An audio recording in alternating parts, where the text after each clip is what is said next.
मित्रों नमस्कार, जय श्री राधे। आप सबका स्वागत करता हूं आपके अपने YouTube चैनल प्राच्य वैदिक एस्ट्रो में। और आज आप लोगों के लिए लाया हूं भगवान सूर्य नारायण देव का राशिफल। भगवान सूर्य नारायण देव 14 अप्रैल 2022 से लेकर के 14 मई 2022 तक मेष राशि में उच्च का होकर के संचरण करेंगे। तो हमारी राशियों पर इसका क्या प्रभाव पड़ेगा, इसमें पिछली वीडियो में मैंने चर्चा की थी आप लोगों से मेष से लेकर के कन्या राशि तक के विषय में। और इस वीडियो में आपसे चर्चा करेंगे तुला राशि से लेकर के मीन राशि तक वालों के लिए भगवान सूर्य नारायण क्या परिणाम प्रदान करने वाले हैं। तो आइए बात करते हैं तुला लग्न और तुला राशि के विषय में। तो तुला लग्न और तुला राशि में बनते हैं भगवान सूर्य नारायण देव आप लोगों के लिए लाभेश, और लाभेश होकर के संचरण करेंगे आपके सप्तम भाव में उच्च का होकर के। तो निश्चित रूप से आपके लिए सौभाग्य का समय है। आपके रोजगार में वृद्धि होने वाली है, दाम्पत्य जीवन के सुखों में वृद्धि होने वाली है, आपके जीवन साथी से आपके संबंध बहुत मधुर होने वाले हैं, पार्टनरशिप के व्यवसाय में आपको लाभ होने वाला है, किसी भी प्रकार की साझेदारी में आपको लाभ होने वाला है। तो निश्चित रूप से यहाँ पर बैठ करके भगवान सूर्य नारायण देव आपके सप्तम भाव में आपके रोजगार की वृद्धि करेंगे, आपके जीवन साथी से आपके संबंधों को मधुर करेंगे। साथ ही साथ लेकिन जो सप्तम दृष्टि देंगे वो आपकी लग्न पर नकारात्मक पड़ेगी। तो कहीं न कहीं रोजगार के कारणों, पत्नी के कारण या गृहस्थ जीवन के कार्यों के कारण आपको जीवन की शक्ति में थोड़ा ह्रास मिलेगा देखने के लिए। थोड़ा सा आप उतना स्वस्थ अपने को अनुभव नहीं करेंगे, कुछ न कुछ थोड़ा ह्रास देखने को मिलेगा जीवन में, थकान देखने के लिए मिलेगी। यानी कि जो सप्तम भाव में होगा, रोजगार होगा, उसमें वृद्धि होने वाली है, जीवन साथी से संबंध बहुत मधुर होने वाले हैं, बाकी सब चीज़ों में बहुत ही तरक्की होने वाली है। लेकिन उस कार्य की अधिकता के कारण ही कहीं न कहीं आपको थोड़ा स्वास्थ्य पर विपरीत प्रभाव पड़ेगा। तो लेकिन फिर भी अगर कुल मिलाकर देखा जाए तो तुला लग्न और तुला राशि वालों के लिए भगवान सूर्य नारायण का सप्तम भाव में उच्चतम संचरण बहुत ही उत्तम परिणाम लाने वाला है। आप लोगों के लिए सुख और सौभाग्य को बढ़ाने वाला होगा। और अब आइए बात कर लेते हैं हम अपनी अगली राशि वृश्चिक लग्न और वृश्चिक राशि के विषय में। वृश्चिक लग्न और वृश्चिक राशि में भगवान सूर्य नारायण देव बन जानते हैं आप लोगों के लिए दशमेश, यानी राज्य सत्ता के कारक हैं, मान सम्मान के कारक हैं, आपकी नौकरी, व्यवसाय, व्यापार, कर्म के कारक हैं। और बैठेंगे अपने स्थान से छठे भाव में और उच्च का होकर के। तो छठे भाव में भी भगवान सूर्य नारायण बहुत अच्छा फल देते हैं, क्योंकि बहुत क्रूर ग्रह हैं। और उच्चतम योग बैठेंगे तो आपके ऋण रोग शत्रुओं का करने वाले हैं विनाश, और साथ ही साथ आपको मान सम्मान यश कीर्ति बढ़ने वाली है आपकी।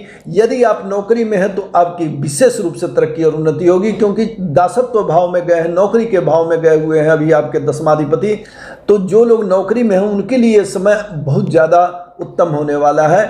और साथ ही साथ अपनी नकारात्मक दृष्टि जो है, नीचतम दृष्टि देंगे आपके व्यय भाव को। तो यानी कि आप बाहर बहुत ज़्यादा यात्रा इत्यादि नहीं करना चाहेंगे, साथ ही खर्चे भी बहुत कम करेंगे, तो बहुत अच्छा है। यानी के लिए सब प्रकार से शुभ ही शुभ होने वाला है। वृश्चिक लग्न और वृश्चिक राशि वालों के लिए भगवान सूर्य नारायण का छठे भाव में संचरण आपके ऋण रोग शत्रुओं का विनाश करने वाला, आपके मान सम्मान यश कीर्ति की वृद्धि करने वाला है, व्यापार में नौकरी में तरक्की देने वाला है। विशेष रूप से विद्यार्थी हैं तो विशेष रूप से प्रयत्न करें, क्योंकि दशमेश जब छठे भाव में संचरण कर रहा है और अगर आपकी मूल कुंडली में भी जो है दशमेश आपका छठे भाव में, तो नौकरी प्राप्त के लिए सर्वाधिक शुभ अवसर है।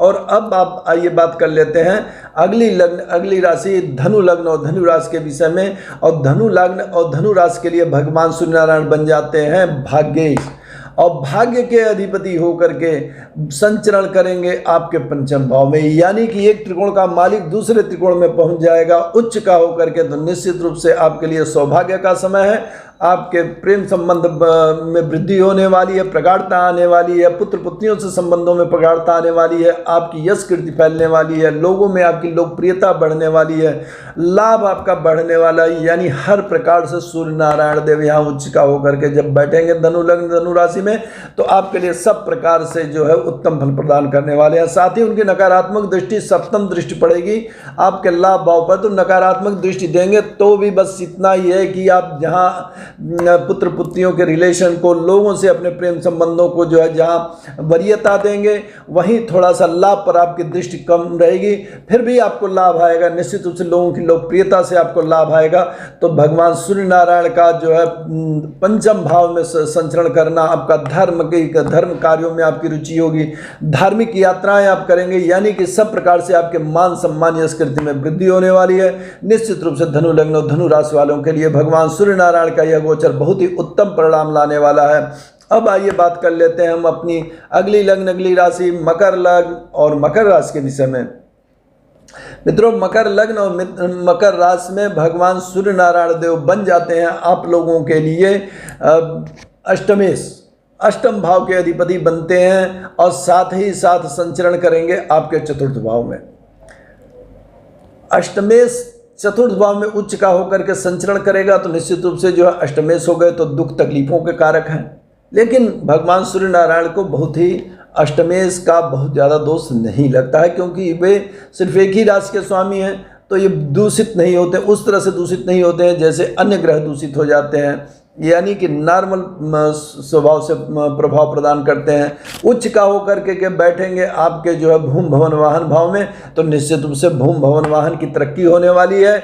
आपको जो है जमीन जायदाद की प्राप्ति हो सकती है। और अष्टमेश बैठे हैं तो हो सकता है कोई अचानक से आपको कहीं से धन की प्राप्ति हो जाए, लाभ की प्राप्ति हो जाए, कोई जमीन प्राप्त हो जाए, कोई प्रॉपर्टी आपको प्राप्त हो जाए, कोई वाहन प्राप्त हो जाए, यानी कि अचानक से भी आपको ये सब चीज़ें मिल सकती हैं। तो भगवान सूर्य नारायण का मकर लग्न वालों के लिए उनके चतुर्थ भाव में संचरण भी बहुत उत्तम परिणाम लाने वाला है। साथ ही लेकिन नकारात्मक दृष्टि पड़ रही है आपके दशम भाव पर, तो कहीं न कहीं सुख के कारणों से, भूम भवन के कारणों से, माता के स्वास्थ्य के कारण आप अपने दशम भाव पर यानी व्यापार पर, नौकरी पर उतना ध्यान नहीं दे पाएंगे। इस कारण से थोड़ी दिक्कतें वहां पर अवश्य आपको बनी रहेंगी, लेकिन बाकी समय बहुत उत्तम होने वाला है। मकर लग्न और मकर राशि वालों के लिए भगवान सूर्य नारायण भूम भवन वाहन की कृपा करने वाले हैं, माता के स्वास्थ्य में सुधार आने वाला है। अब मित्रों आइए बात करते हैं अपनी अगली लग्न, अगली राशि कुंभ लग्न और कुंभ राशि के विषय में। कुंभ लग्न और कुंभ राशि में भगवान सूर्य नारायण देव बन जाते हैं आप लोगों के लिए सप्तमाधिपति, यानी सप्तम भाव के कारक हैं। और साथ ही साथ संचरण कहाँ करेंगे? संचरण कर रहे हैं आपकी राशि से तृतीय भाव में, यानी कि सप्तमेश तृतीय भाव में, तृतीय भाव में भगवान सूर्य नारायण बहुत अच्छा फल देते हैं, यानी कि आपकी पराक्रमशीलता को वृद्धि बना देंगे, अपने मित्रों से, रिश्तेदारों से प्रेम संबंध बहुत अच्छे बन जाएंगे।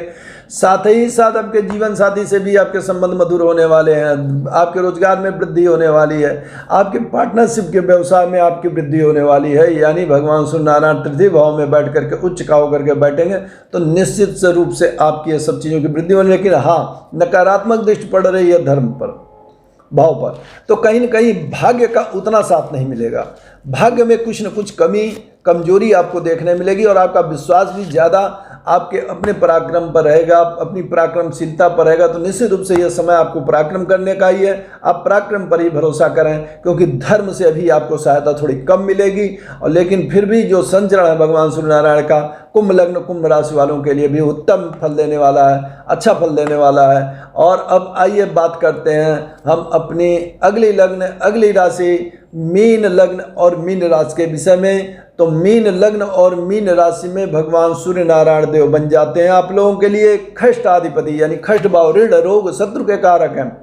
और साथ ही साथ संचरण कहाँ करेंगे? आपकी लग्न से द्वितीय भाव में, यानी ऋण रोग शत्रु का स्वामी यदि द्वितीय भाव में संचरण कर रहा है तो निश्चित रूप से धन में ऋण रोग शत्रुओं के कारण कुछ वृद्धि भी होगी, लेकिन खर्चे भी होंगे। संग धन आएगा तो धन और कुटुंब में कुछ न कुछ समस्याएं रहेंगी, यानी कुटुंब में कोई बीमार हो सकता है और कुछ न कुछ दिक्कतें आ सकती हैं, समस्याएं आ सकती हैं। धन संग्रह उतना नहीं हो पाएगा क्योंकि ऋण रोग शत्रुओं के कारण कुछ न कुछ दिक्कतें आपकी बनी रहेंगी। लेकिन उच्चतम होकर के द्वितीय भाव में बैठेंगे तो आपको निश्चित रूप से उतनी समस्याएं नहीं सामना करना पड़ेगा, उतनी समस्याएं नहीं आएंगी। लेकिन नकारात्मक दृष्टि पड़ रही है आपके आयु भाव पर, तो कहीं न कहीं जीवन शक्ति में कुछ ह्रास देखने को मिलेंगे। चोट चपेट दुर्घटनाओं का योग बन सकता है क्योंकि ऋण रोग शत्रु के भी कारक हैं और साथ ही साथ नीचतम दृष्टि देंगे। तो मीन लग्न वाले, मीन राशि वाले सावधान रहें। भगवान सूर्य नारायण का यह गोचर आप लोगों के लिए बहुत अच्छा नहीं होने वाला है। कहीं न कहीं कुछ न कुछ दिक्कतें, कुछ न कुछ प्रॉब्लम आएगी, कहीं न कहीं जीवन शक्ति प्रभावित होने वाली है, चोट चपेट दुर्घटना होने वाली है, कहीं न कुछ समस्याएं आने ही वाली हैं और धन कुटुंब में कुछ प्रॉब्लम रहेंगे। तो मीन लग्न और मीन राशि के लिए भगवान सूर्य नारायण का गोचर बहुत अच्छा नहीं होने वाला है। और इसी के साथ मैंने बताया मित्रों, तुला से लेकर के मीन लग्न और मीन राशि पर भगवान सूर्य नारायण कैसा प्रभाव दे रहे हैं। और अगली वीडियो में मिलता हूं किसी अन्य विषय पर चर्चा के साथ। तब तक के लिए दीजिए मुझे आज्ञा। नमस्कार, जय श्री राधे।